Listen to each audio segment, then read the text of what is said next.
This is Ivy Unleashed, a Gold Ivy production.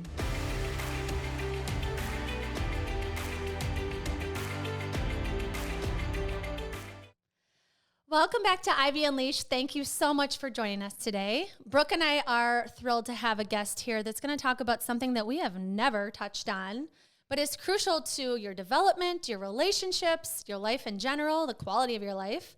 So we have on writer, content creator, author of The Anxious Heart's Guide, we have Rikki Cloos here. Welcome to Ivy Unleashed.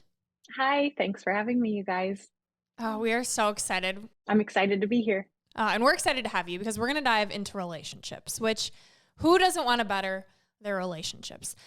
Watching your content, Rikki, a lot of it comes back to the way we communicate, how we help meet our partner's needs, knowing that we cannot change them when most of us would like to.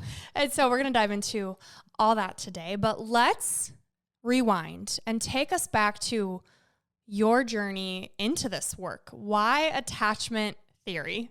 How did you get into attachment styles? I think all throughout my 20s and even my early 30s, I was kind of a train wreck in my relationships. That's weird to say too, because I spent most of that time married. But these things can kind of bubble under the surface without us realizing how much damage they're causing.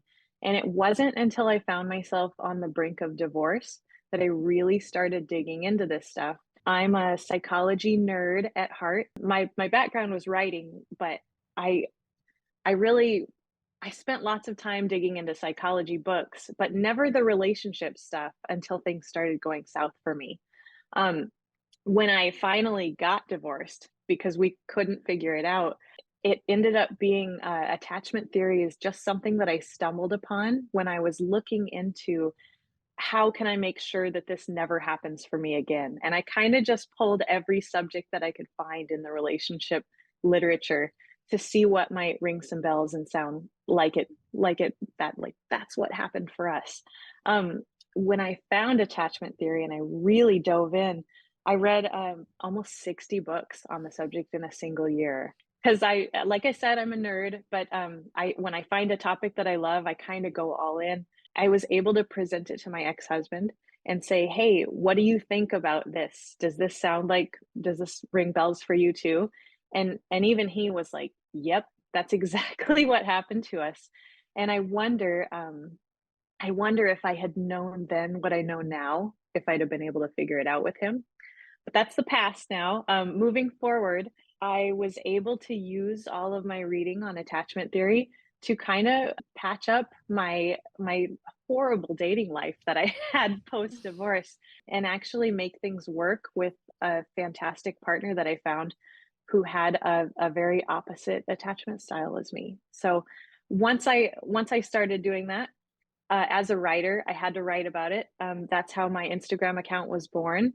And I'm not a therapist or a psychologist, but I'm a writer who just absolutely loves a certain topic.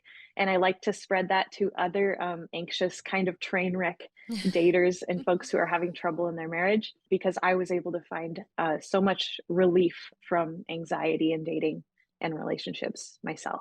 Wow, that is so cool how that all comes together, because it's like, what would be better first, to be a therapist and then figure out how to write, because the way you present information it's so like graspable. It feels like there's bullets and there's videos that you even have with you and your partner talking through, you know, asking him questions, and then you can even see in it how you give him space and time to respond to you. And I'm like, oh man, she is like the sweetest partner, and just the way you talk and you're just curious and open. It's just beautiful. That I just love too. It's so magical when people take hardship and then they're able to, like you said, kind of patch it up. Even it sounds like it's kind of was a peaceful resolution and owning your end, and then he could kind of own his so that you can bring your best self forward. That's pretty cool.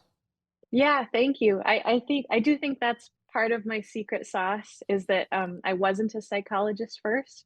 I think being a writer with the goal of communicating kind of difficult and sticky concepts to people first, and then diving into kind of a tough psychological topic, is what makes people relate to me on the account. They're like, "She's here to teach us something, and she's kind of a regular person like us."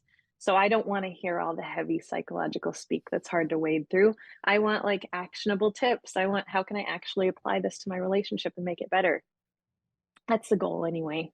And something I love is how relatable your content is. People can see themselves in you and your husband and the examples that you share. And I would love for you, Rikki, to take a step back and let's just define what the different styles are for people listening. And I'm gonna try to make this as user friendly as possible because this stuff can get kinda sticky too. So way back in the 50s and 60s, British psychologist John Bowlby and Mary Ainsworth were looking at the way that children attach to their caregivers. They found two different ways that those children attach: securely and insecurely. So, secure attachment's pretty easy to describe. Those are people who have a pretty easy time in intimate and romantic relationships. They have healthy boundaries. They're pretty comfortable with mutual trust and support. Conflict feels very controlled, in that they don't run from it and they're not desperate to resolve things. It's they had good models growing up for conflict resolution and revealing their needs and wants. So we're not going to talk about them so much. If that's the camp that you fall into, that's amazing. But we're talking about the other attachment styles, which Bowlby and Ainsworth described as insecure. That's three different camps. You've got your anxious attachers, those are my people. We have an intense fear of abandonment, a need for constant validation, and we tend to be dependent on our partners for our self-worth. So you can just imagine how lovely dating and relationships go when that's how you describe yourself. We've got avoidant attachers. These are people who are really uncomfortable with intimacy. They kind of avoid it like the plague if they can. Vulnerability is also really uncomfortable for them. They typically have a lot of commitment issues, and they tend to come off as guarded and closed off. Another subset of the insecurely attached are the fearful avoidants. I want to be careful when I discuss that because it's a combination style. They kind of have the worst of both worlds, but it's really less common than you think. The surveys find less than 10%. Some surveys even find less than 5% of people fall into that category. So when I describe this, don't be too quick to say, hey, that's me. Fearful avoidants are also intensely afraid of rejection and abandonment, um, but they have a hard time trusting and relying on a partner for anything. They also have the low self worth and the constant need for validation. It's kind of every bad point from the anxious and the avoidant side, fearful avoidants also have.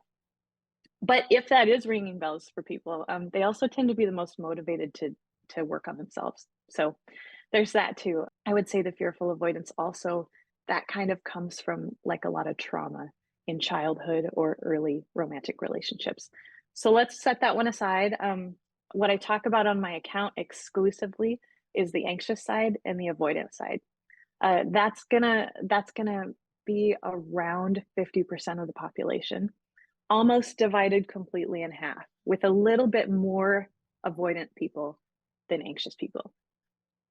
So interesting. And I'm curious, like, how this happens. Like you said, childhood, and there's trauma involved. And I'm sure it's so complicated for everyone. Like, I can see myself in like all of these things, but then took the quiz that you can take that shows I'm securely attached. And so, like, how do you identify yourself? Is it just like a majority? And like, where does this come from? So when you imagine a baby lying in a crib, their brain is being wired to let them know how the environment responds to their needs. They're hungry, they need comfort, they're afraid. They're taking in information on how available their caregivers are. For the anxious babies, that would be like me. I'm hypersensitive to whether or not my parents are listening to my needs. I'm always on high alert for where they are. Um, it's also like before we're too quick to blame our parents about this, they're finding that we also kind of come wired with certain dispositions.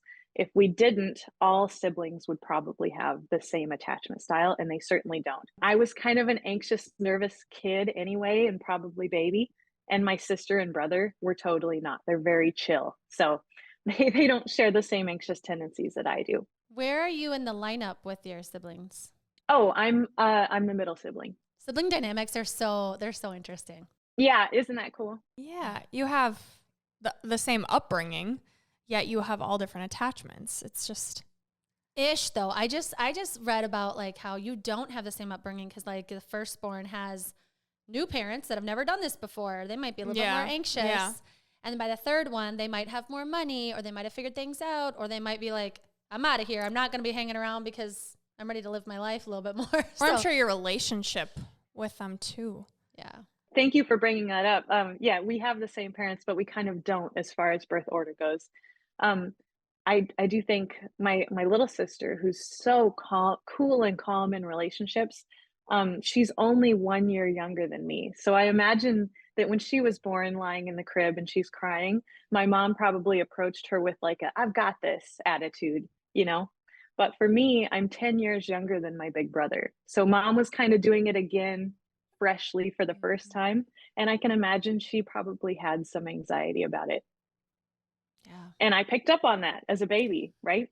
Anyway, that's how anxious attachment is born. We're soaking up these fearful, nervous feelings of our parents. We're noticing intensely when they're not picking us up or attuned to our needs.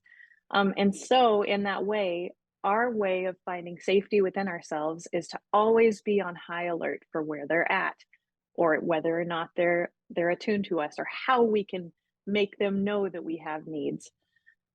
Then we've got the avoidant attachers. Avoidant attachers don't view closeness as safe because, in their mind, their parents were very not attuned to their needs.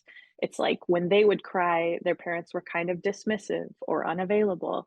And like I said, before we blame parents too much on this, it could just also be a baby who found that doing things themselves or calming themselves down was a quicker, more efficient way to feel calm and safe than relying on other people. So those kind of folks become like fiercely independent. One of my heroes in this field, Stan Tatkin, describes the attachment styles with much kinder words. He'll use island and wave for anxious and attachment. So he calls the avoidant attachers islands. They're just kind of more comfortable standing on their own without anybody, bothering them or helping them. And the anxious attachers he calls waves. Imagine us kind of beating at the shore of the islands, going, "Pay attention to me, love me. I need your reassurance."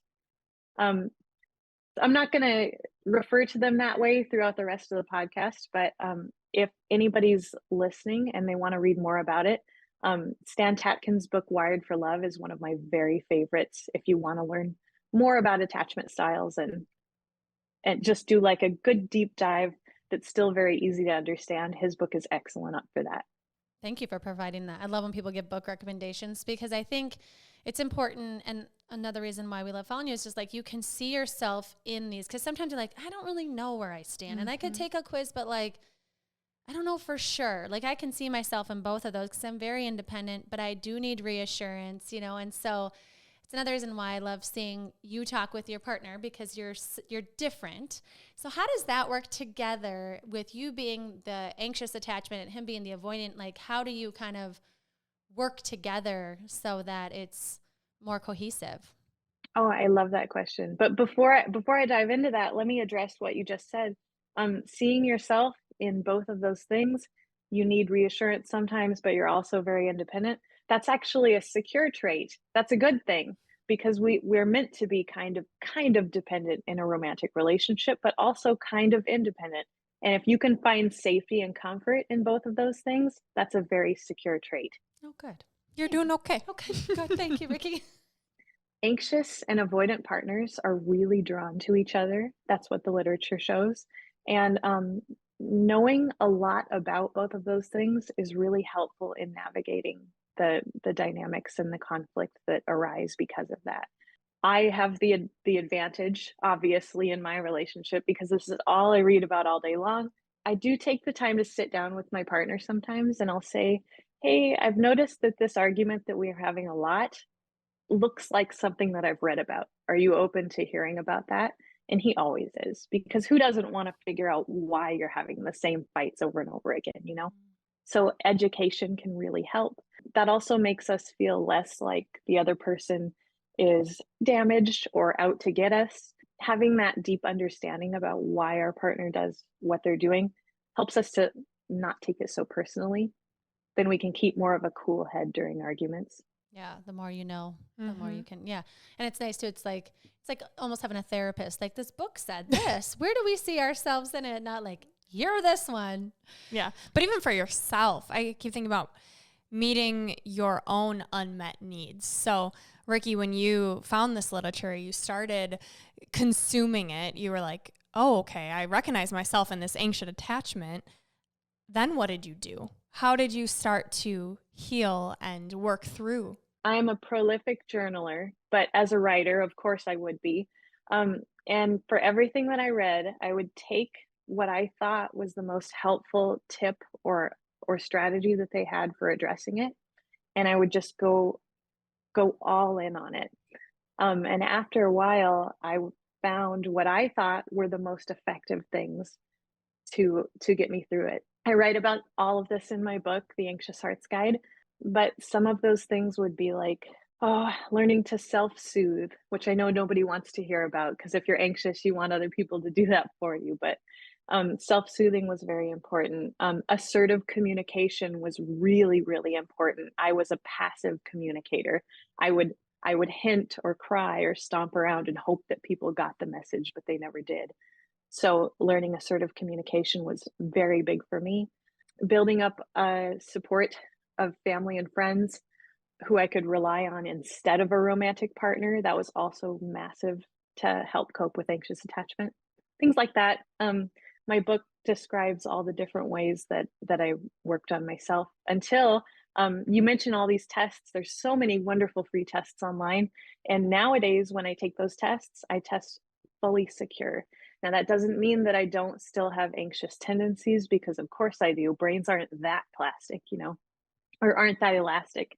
But for the most part, my thoughts and my behavior is very secure, and that kind of helps to create an anchor in my relationship too, so that when my partner's feeling more avoidant or not being analytical about one of our arguments, it helps me to be kind of a rock.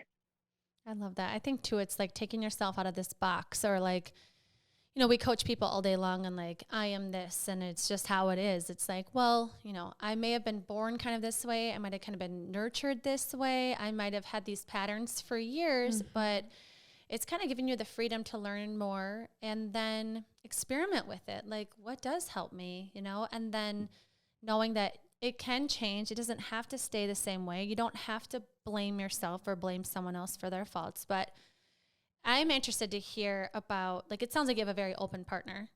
I'm curious if, like, you feel like this is something that avoidant people, like, tend to avoid learning about because it could create conflict, or, like, did you have to convince him to try and do this, or did you only find a partner that you knew would be open to this? Like, how did that work? Oh, that's a really good question. This is gonna be sticky because I don't want people to think that a very, very difficult partner who refuses to learn anything is somebody that they should necessarily stick with.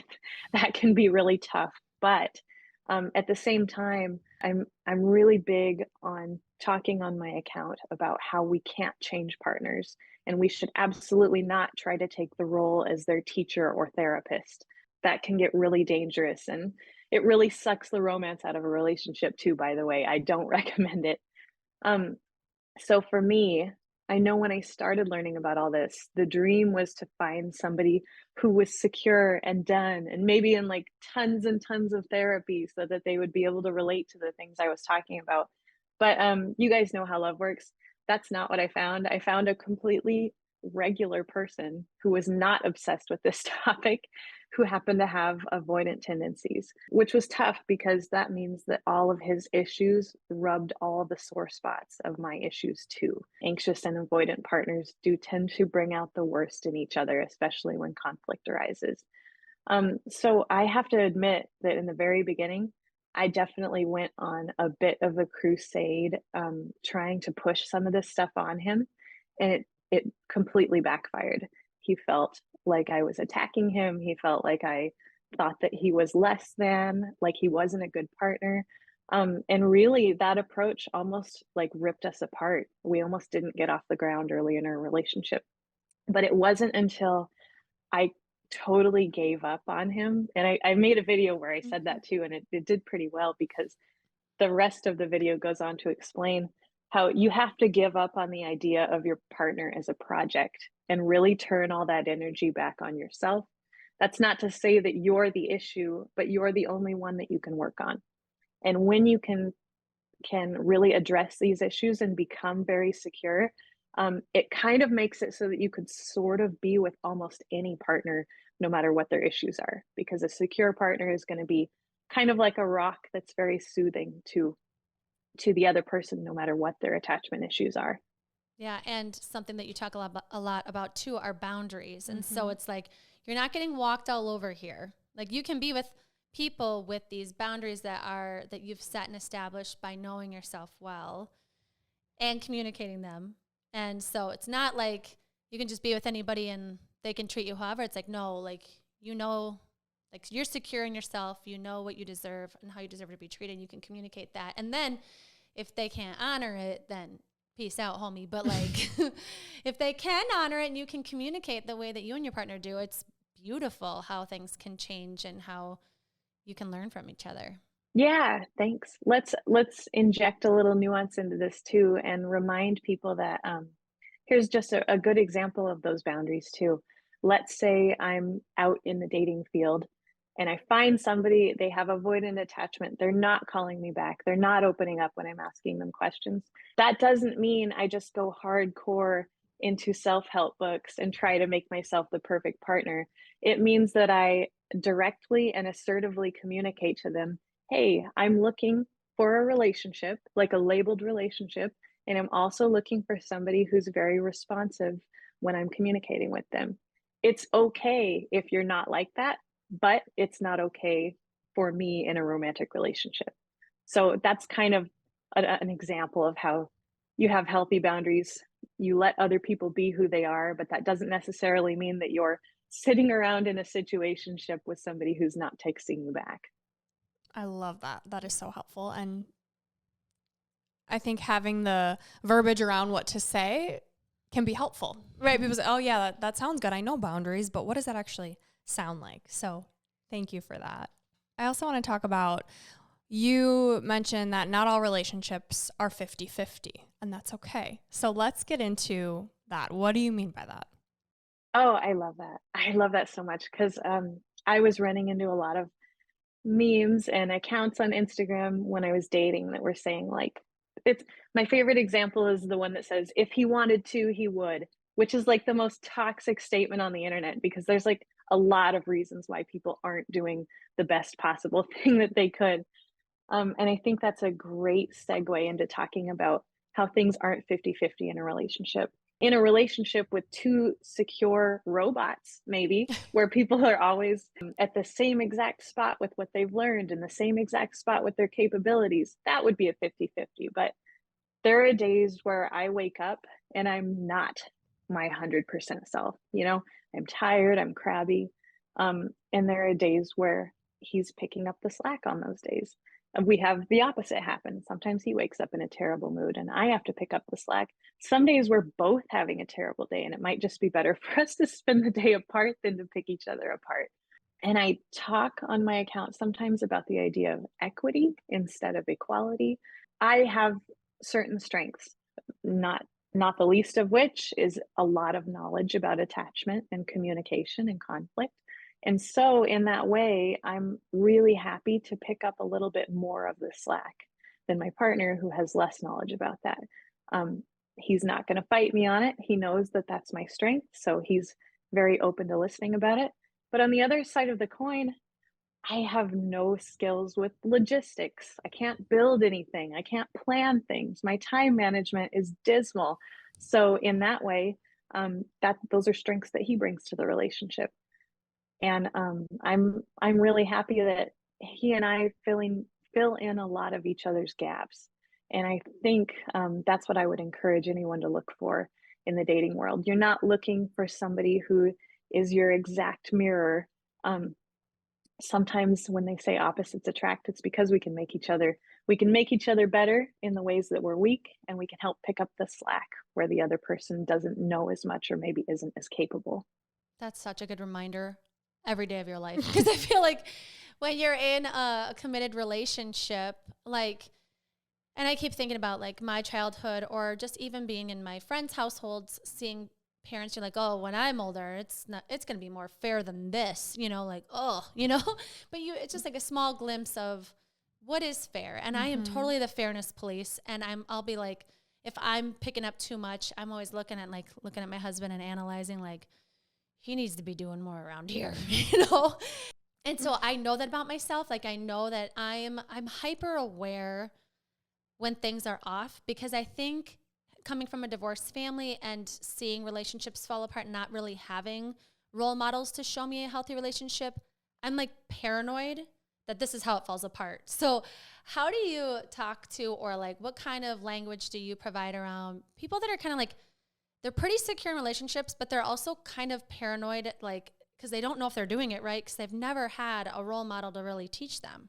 In my own book, I do encourage people to seek out relationship role models, um, preferably not anything in books or movies, but like real life people who have relationships that you really admire.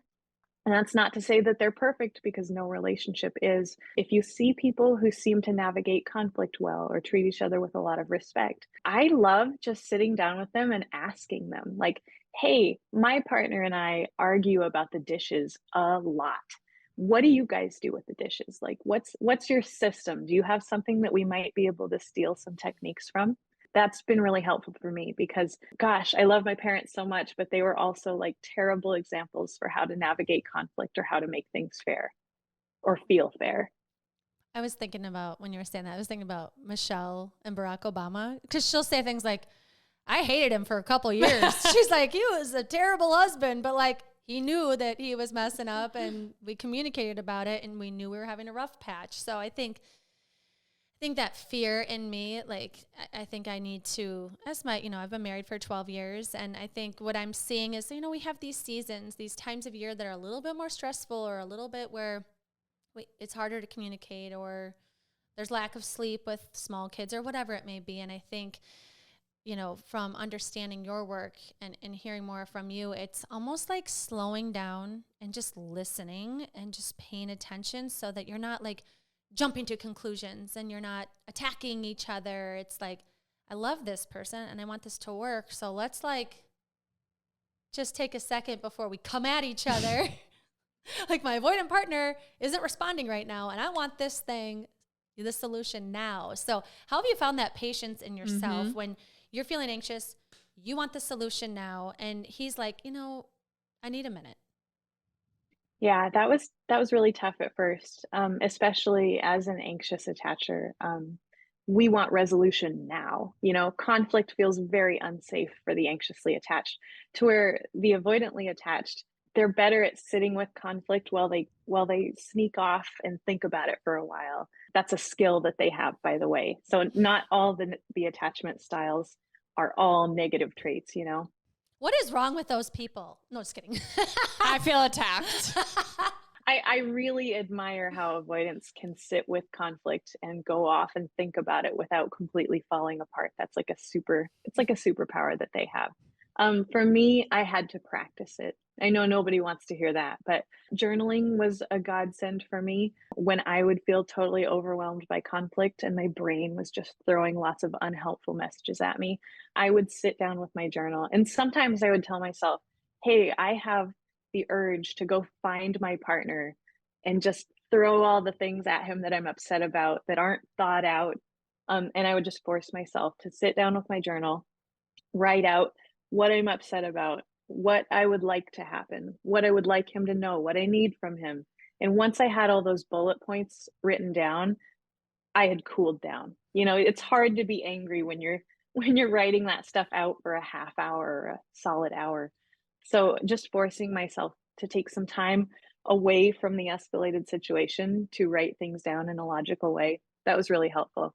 Because I definitely was very reactive and emotional when I was younger. But with practice, that's not to say that I don't feel those strong emotions right away, but I know now that it's better if I don't act on them and I think them through before I bring them to someone else. I love that. I'm sure it feels over time safe. Your body and your brain recognize it's okay to pause. It's okay to not react right away. But when that's a habit of yours for so long, that's tough. But like Andrea said, it's about slowing down. And in today's society, people don't want to hear that. They don't want to think about actually taking ownership and doing the tough work. But it doesn't have to be tough work. It can be just sitting with your journal, turning inward, reading a book. There's so many awesome resources, and your page is an awesome, awesome resource, and your book, which everyone needs to go get. So will you tell our listeners where they can find your work, your book, all of the things? Yeah, absolutely.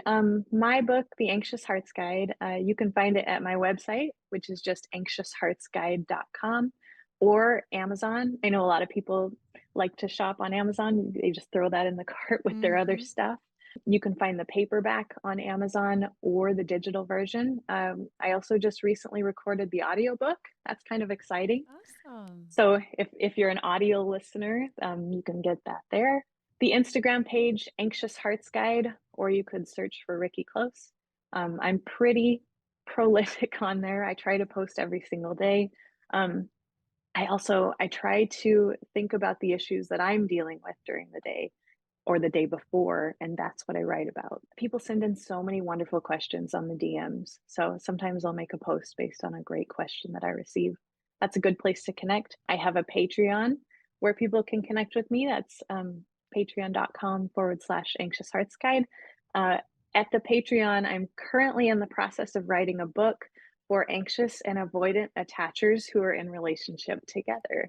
Ooh. Yeah, that book is about halfway done, but if you want to read what I have written so far, it's like a $3 subscription. Gets you access to all the current chapters. So that's kind of fun.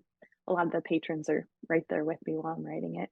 That's amazing. I've never heard that done before. Yeah. What a cool concept. Yeah. And I just think it's so wonderful that you're doing what you're doing, because it's clear that like you just have such a calming spirit about like how you even speak about this, because you're so genuine. Like you're like, that was me and I'm in the midst of it and this is what's working well for us. And so I think it's so beautiful when someone has that gift and they use it, right? Like, because you could have easily just not created an account, and you could have easily not exposed your relationship faults or things that you're working on. And I love that. I think it's so beautiful, and I'm so happy that you're still creating. And we'll plug everything in our show notes so people can have access to you.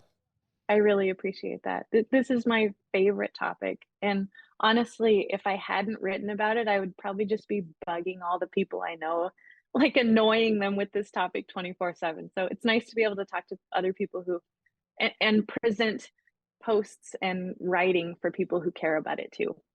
Yeah, we love it. And we're so grateful for your time. Thank you for sitting down with us today, sharing your message. We leave our listeners with 3 gold stars, our takeaways. So would you please share yours? The very first and most important thing would be to stop looking at your partner or your potential partner as a project. We can be our own great project. I take a lot of pride and enjoyment in working on myself, and I find that the more secure and calm and understanding I am with myself, that really bleeds into my relationship in the best way. So that would be the first one. Gosh, I just want everybody to journal. I know not everybody's into journaling, but I truly think that's been the absolute most helpful thing for me. It's kind of like free therapy. I know it can be frustrating when you're writing things down and you don't feel like you're getting answers out of that, but really just sitting down and writing messages to yourself and communicating with yourself is something that people don't do enough. Knowing your own mind and what you want, even if you're not sure about how to go about getting it, is really powerful and can bring about big change. Let's say the third gold star for today would be to find yourself a relationship role model. Um, even if those relationship role models are your parents, like if you had parents who seem to have a very healthy relationship, talk to them. But if you don't, find friends who are in relationship who are very kind to each other or very good communicators. and sit down and pick their brain. I guarantee they'll want to talk to you about it. I've never been offended by somebody asking me about what works in my relationship. It's like a joy to talk about that. So those would be the 3 gold stars I would have your listeners take away. Yeah, those are beautiful. Thank you. I love that. It's got me thinking. All right, and next up is Unleashing Ivy. 3 rapid fire surprise questions. Are you ready? I'm ready. Okay, Brooke, you go first. Okay, my question is around journaling, because I think a lot of people, they don't know what to ask, what to write, where to start. So what would you recommend? Do you have a certain go-to journal prompt? Do you just sit down and let the floodgates open? Where do people get started if they've never journaled before? That's a really great question. Or if they're kind of uncomfortable with journaling. Mm-hmm. There are prompt journals on Amazon. At the risk of sounding like I'm self-promoting too much, I have one on there. It's something that I kicked out pretty early on in my career with this stuff, and I would love to do another one. But find a prompt journal that asks questions at the top of each page, maybe, because that can be, even if you're not dreaming up all these questions and prompts yourself, it's still a great way of getting to know what's in your heart and what's in your head. So that can be a good thing. You can also find prompts online. I mean, you can just Google, like, what are some great questions to ask myself about my relationship? I love Google. You can find anything you want there, but look for journal prompts online if you can't. Some of the journals that they have online, like on Amazon, that are pre-written are actually pretty sweet. Like, they'll have a prompt and then they'll have ways that you can think about it. I don't have anything I can recommend specifically, but I know Amazon's been kicking out a lot of those lately. So that'd be a great place to start for people who are uncomfortable with journaling. And start with your journal. If you're anxious, only if you're anxious, because it's written for anxious attachers.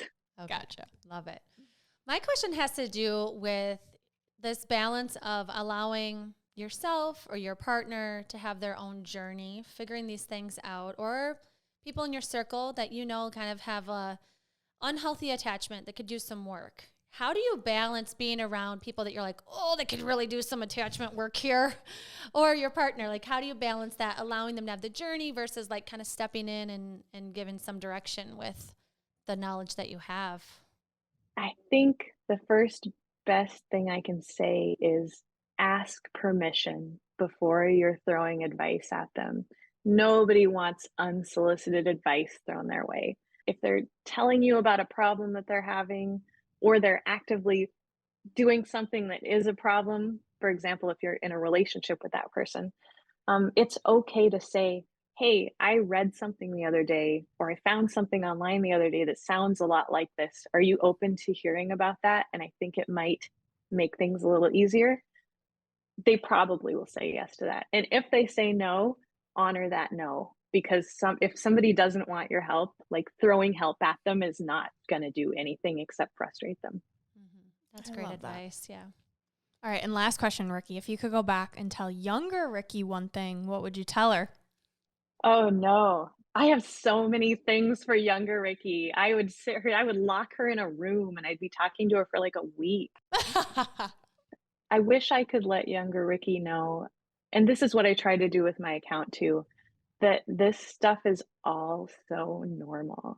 Like, I felt like this undateable freak when I was younger because I was so nervous and so anxious and so eager to please, and people were pushing, they'd push me away because of that.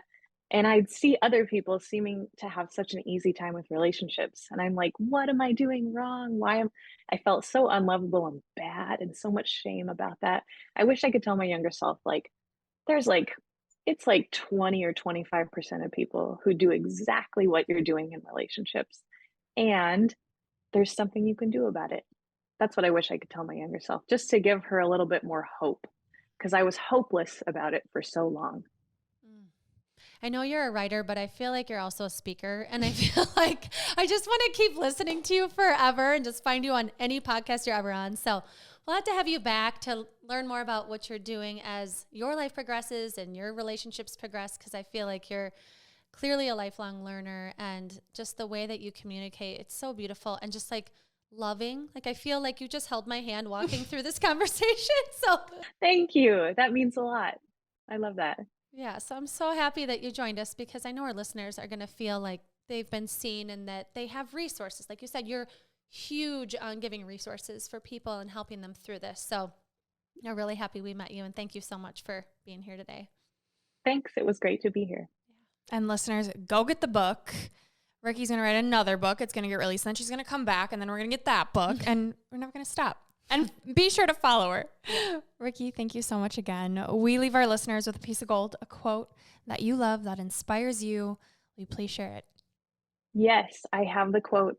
It's one of my very favorite books that I mentioned earlier, Wired for Love by the wonderful Stan Tatkin.